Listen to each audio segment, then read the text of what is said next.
What is up, guys, and welcome to my in-depth spoiler review of episode 1 of The Last of Us HBO series titled When You're Alone in the Darkness. I was one of the lucky few who were able to watch this entire series early. I did do a full spoiler-free season 1 review about a week or so ago if you want to check out my thoughts of how this season progresses. And my plans going forward as the next 9 weeks go and this show airs, every single Sunday night at 10 p.m. Eastern when the episode is finished, you will have a spoiler discussion here with me, and then every Monday night, shooting for 7 p.m. Eastern on at least most of them, if not all of them, I'm going to have some guests and do a live spoiler discussion, which I'm very excited to announce that my very first episode, airing tomorrow night at 7 p.m. Eastern, is going to have David Jaffe, the guy that gave us God of War and Twisted Metal, and horror's newest badass final girl, Lauren Lavera. So Art the Clown's worst nightmare will be here with us discussing The Last of Us tomorrow night, so be sure you guys set your clocks, set your alarms, hit the little notification bell so that you don't miss that.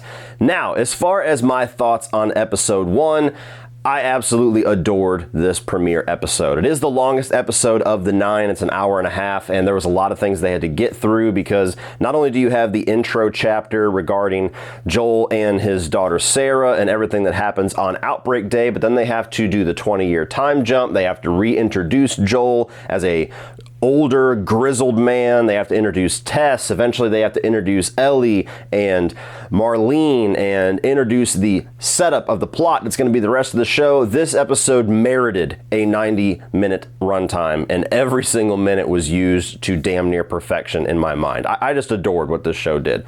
As somebody that has been, along with pretty much all of you, continuously angry and upset and heartbroken at the level of either disrespect or just absolutely fumbling the ball that we have seen with video game adaptations, it just warms my heart that we finally have one that does it right. And what better one to do it than The Last of Us? So right at the beginning of this episode, you have like this 60s talk show where you have these scientists, these experts on fungal apocalypse and disease that are talking with this guy, and he's basically just interviewing them about the crazy theories that they have. And it gets to the guy that focuses on fungus and focuses on cordyceps, and he absolutely sucks the air out of the room with this explanation of what could possibly happen if these things evolve enough to where they can take over a human body. Given the examples of like ants that will have like this fungal invasion, this parasite inside of them, and it will start to actually control their body, which is a real world thing.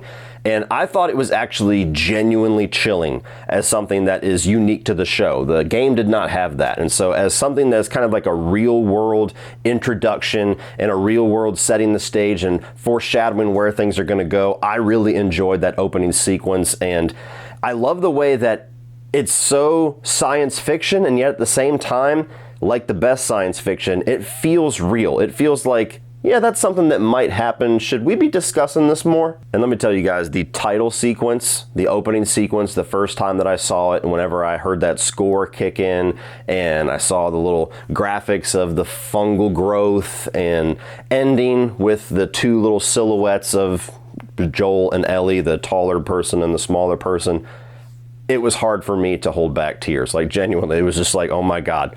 That was the first sign to me that the rest of this series that I'm about to watch, they did it. That there's no way that they can have that awesome of an opening sequence and just nail that and not be able to nail everything else. So that just perked me up immediately for what the rest of this episode had in store.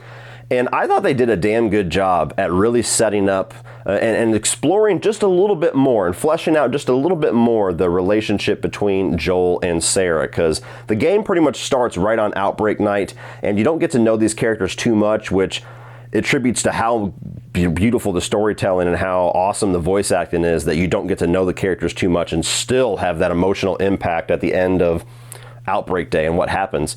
And so I like the fact that we get to see a whole day in the lives of these people, to where Joel is a single father. They never really tell you what happened to his wife. Presumably she died, or maybe she just abandoned them, but no wife around, no mom for Sarah, and Sarah's sneaking off, taking money out of his wallet to buy him his own birthday present. You get Gabriel Luna that comes in as Uncle Tommy. And I was just so impressed with what this guy did. Like, as soon as he walked in, it was like, that's Tommy. That's Uncle Tommy right there. Just the attitude, the back and the forth banter between him and Joel and him and Sarah.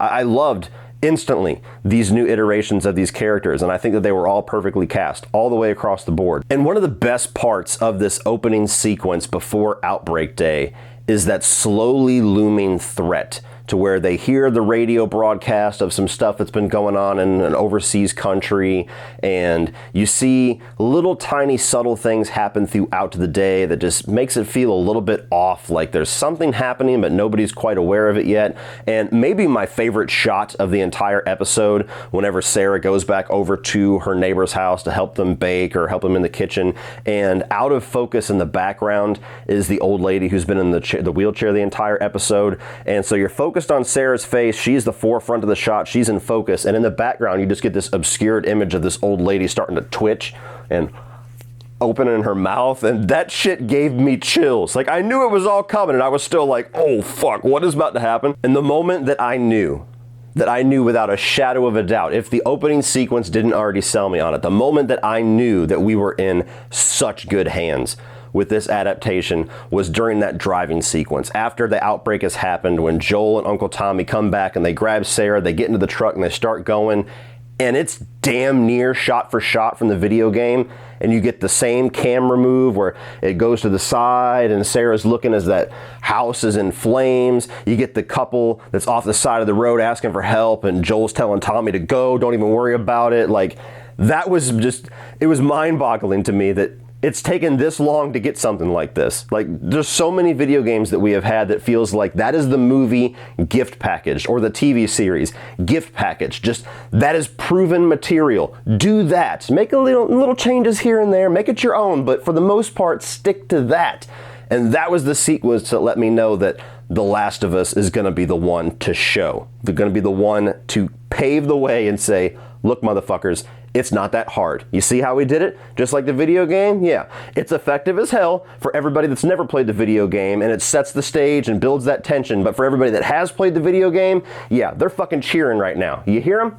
You hear them? Because I do. And going along with that, I love the way that the show kind of expanded visually on what the fungus does to the infected. Like, obviously the video game never really zoomed in on their face or showed what's going on, but the fungus kind of like comes out of their mouth like the xenomorph. It's like these little fingers that come out whenever they're feeding or whenever they're biting people, and that shit was insane. Like, that, I've always loved the context of how this cordyceps virus is so different. Like, essentially, it's a zombie outbreak. Like, you could find that most of what's going on here is similar to Walking Dead and Dawn of the Dead and these other things, but there's so much that's just subtly different about it, and a totally different version of like a zombie outbreak. And the way that the show continued to expand on that by just expanding visually what the actual fungus outbreak does to its victims, besides just makes them nasty and makes them monsters and makes them hungry for flesh, I thought that was so cool. And I'm not going to get into any of it here, but hold on to your butts, because episode 2 especially and onward, there's also some ways that they expand how the virus works and do things a little differently that, man, you guys aren't ready. And even though I knew it was coming, even though I braced for impact, the Sarah death still demolished me. Like, that's such a heartbreaking opening to this story that you would have to just be absolutely dead emotional person to not have some kind of a response to that. And as a father, it's tenfold. Pedro Pascal and Nico Parker were just outstanding in that scene. I mean, absolutely heartbreaking, just emotionally devastating.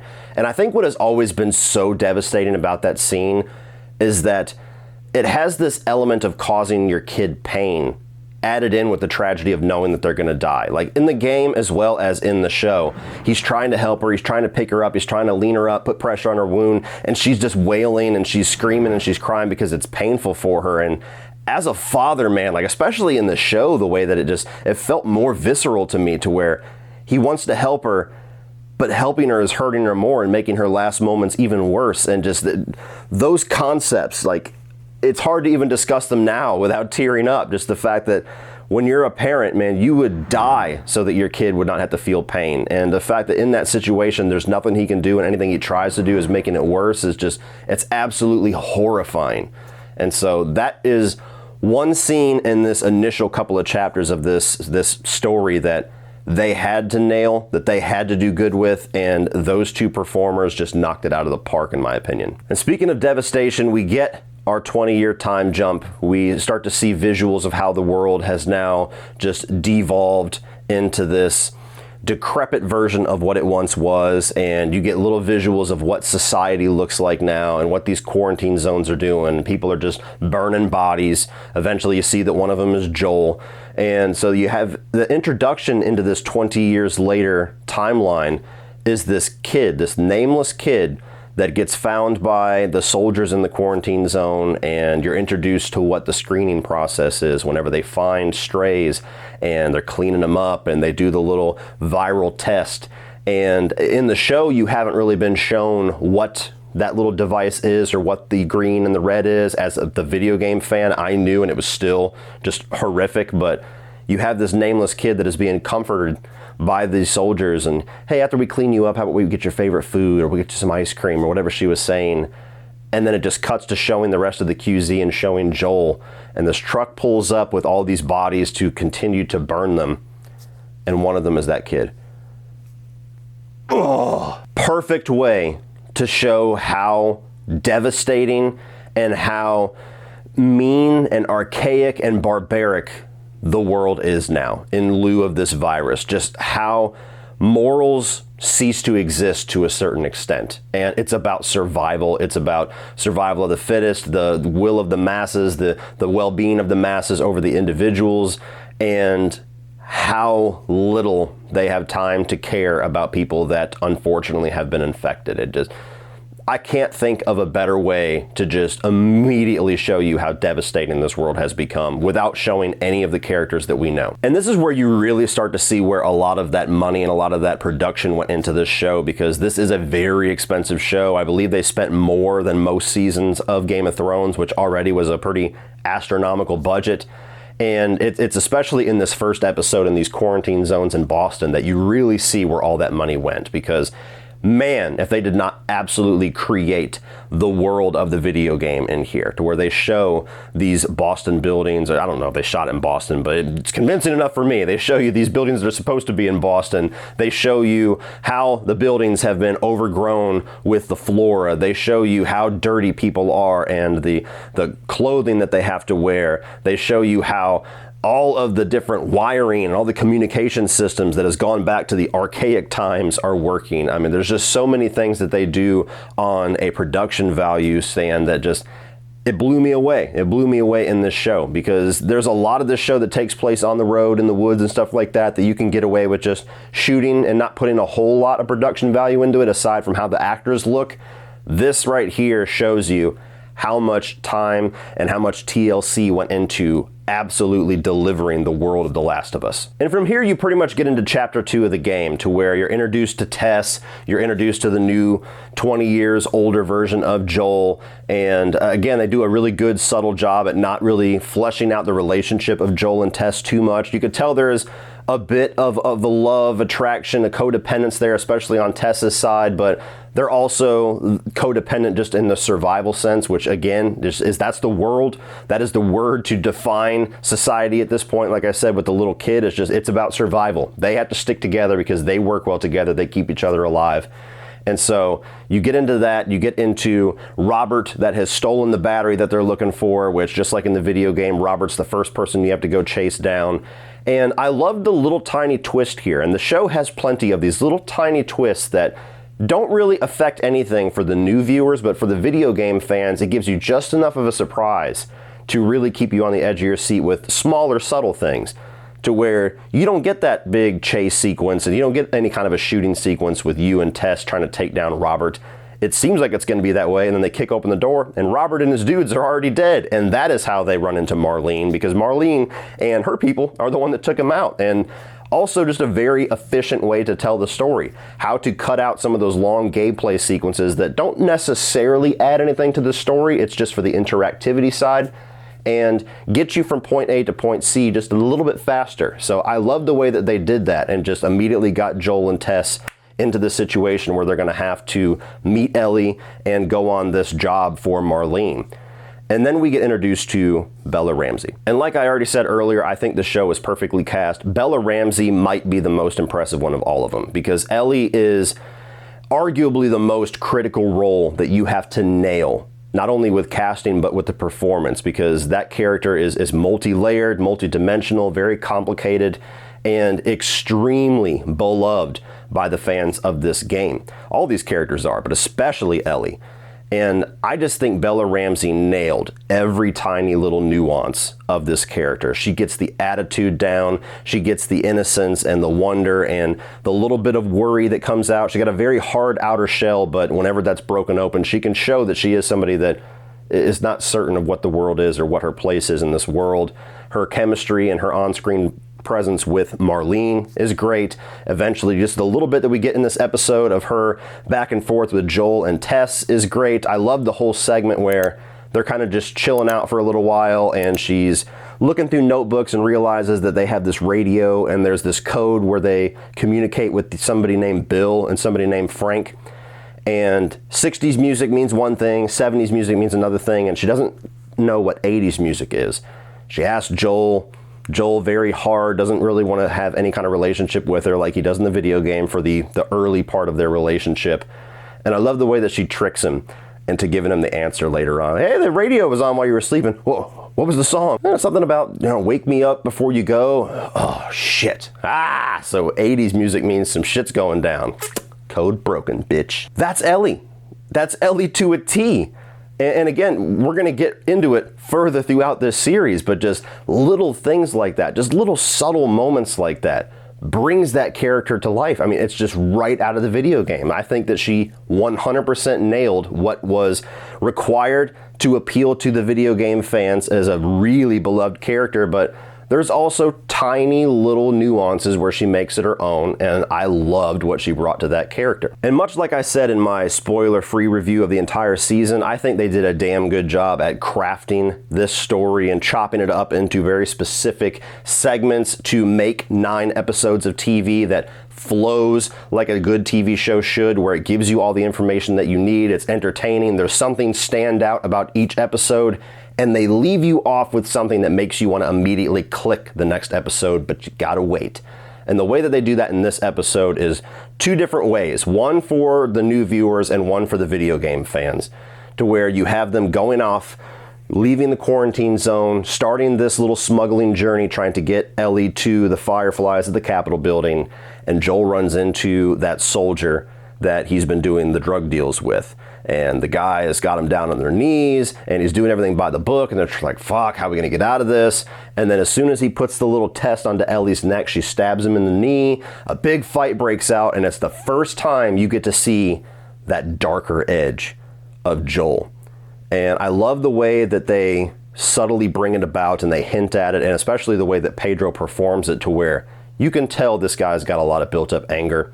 He hints at this darker past, at all these fucked up things that he has to do, and moments of this explosions that you get in this show. This is the first one where he just pummels this guy and beats him to death with one hand.